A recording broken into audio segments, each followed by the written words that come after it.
From the Weather NorCal Command Center, this is your afternoon update. You want to go where to buy a new refrigerator? Steve's A to Z Appliance in Cottonwood? In Cottonwood? Just a 10-minute drive. And they'll save us money. New and used, honest, reliable, factory-trained repair service and parts, and they'll save us money. And dispose of this thing? We gotta make the short drive to Steve's A to Z. Thanks, son. Steve's A to Z Appliance, front and main streets in Cottonwood. Drive a little, save a lot. Good afternoon, everyone. I'm Meteorologist Mike Krueger. Can you feel it? Yeah, those temperatures are starting to warm up. It's going to get even hotter over the next couple of days. So this mini heat wave will peak late this week into the weekend before temperatures do start to slowly drop. Now, speaking of the weekend, we're also talking about some monsoon moisture working its way in, and this is going to bring us a chance for some thunderstorms in the higher elevations. More on that a little bit later, but here's what we expect for the rest of the day today. I'd say around 100 degrees in the valley, give or take. Some of us may just dodge the triple-digit mark. Some of us may just, get up to 101, 102. Otherwise, temperatures in the 80s, 90s for the mountains. I say Trinity County, inland, you're more like the 90s, even some of the eastern mountains. But Siskiyou, Modoc County, for example, upper 80s. And for the coast, actually a little bit warmer too today in the upper 60s. Now, there's a heat advisory. We're probably going to see this map morph a little bit over the next 24, 48 hours.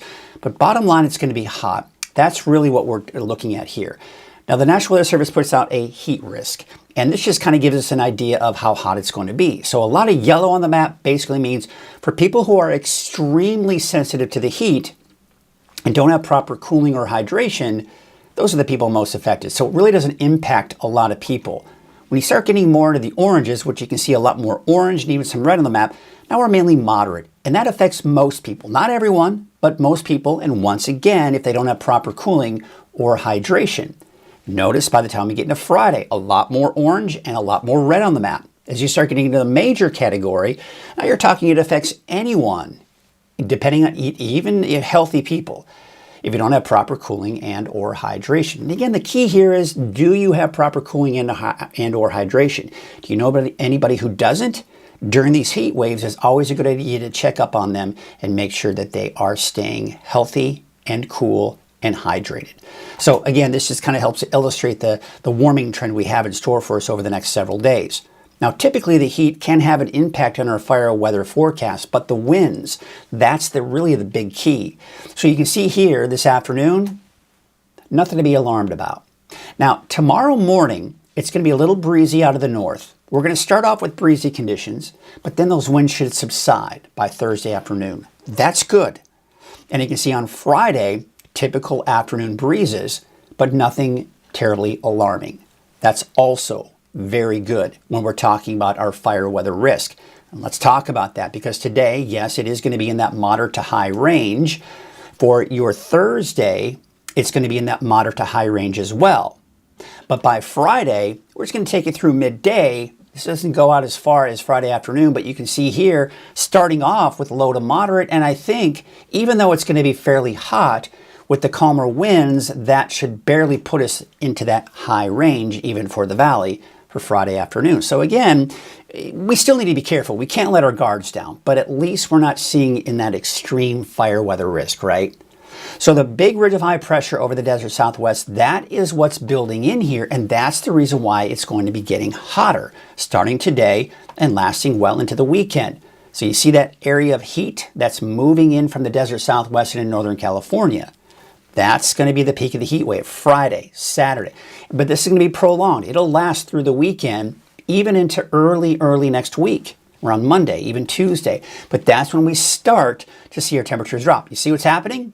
By Tuesday, Wednesday of next week, that more mild air is moving closer to us. It's going to shove that heat down to the south and east, and we see temperatures drop as a result. And when we look at that 10-day trend, definitely a welcome sight to see us get back down to the mid-90s by the middle and latter part of next week. But you can see how prolonged this heat wave is going to last. So looking at our chances for showers and thunderstorms, well, they're not there at least for the rest of this week. But we are still seeing some of that fog developing along the coast in the morning hours. I do expect that by tomorrow afternoon, we'll probably see more sunshine for places like even Eureka, Crescent City, seeing some sunshine. For your Friday morning, we're seeing that fog developing again, even for places like Del Norte County.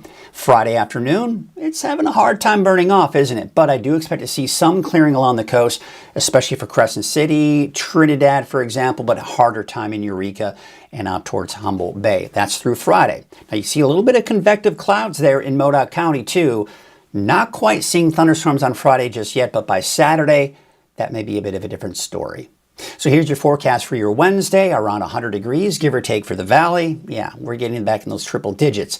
80s for the north and east of the valley, but west of the valley, more like the 90s for Trinity County, inland areas, and even a tad warmer for the coast with temperatures in the mid to upper 60s in some spots. Now, we are cooling off, but it is beginning to warm up even in the morning hours. You know, you think about the last few mornings, it was down into the 30s for places like Modoc County and other areas in the mountains, but now it's back into the 40s and 50s. So yes, even overnight, we're beginning to see temperatures kind of creep back up again as well. So looking at your 7-day forecast for the valley, again, that prolonged heat wave. We're 105 to 106 for Redding for Thursday through Sunday. And even though temperatures are dropping slightly early next week, it's still going to be on the hot side. We take you out to the coast, mid to upper 60s. We're going to see periods of sunshine, mainly periods of fog and low clouds, especially in the overnight and early morning hours, and some clearing through many afternoons here throughout the next several days. Now, the inland areas are back up to about 100 degrees by the end of the week through the weekend. And look at that. I have included a chance for thunderstorms for Weaverville, at least by Tuesday of next week. Better chances for thunderstorms to the north and east of the valley. And I'm now including that chance for thunderstorms for Siskiyou County as early as Sunday. Better chances Monday, Tuesday. The weekend, Modoc County, Eastern Mountains, in particular, Lass and Plumas County and Modoc County, all seeing the chance for thunderstorms over the weekend, and that will continue as we take you into early next week as well. All right, that's a look at your afternoon update. I'll be back again at 6 o'clock this evening. Until then, have a great afternoon. At Wind River Resort and Casino, we like to celebrate life's little moments. Oh, and the big ones too. Because around here, when you're completely in the moment, that's when the magic happens. Come in and find your moment at Wind River Resort and Casino.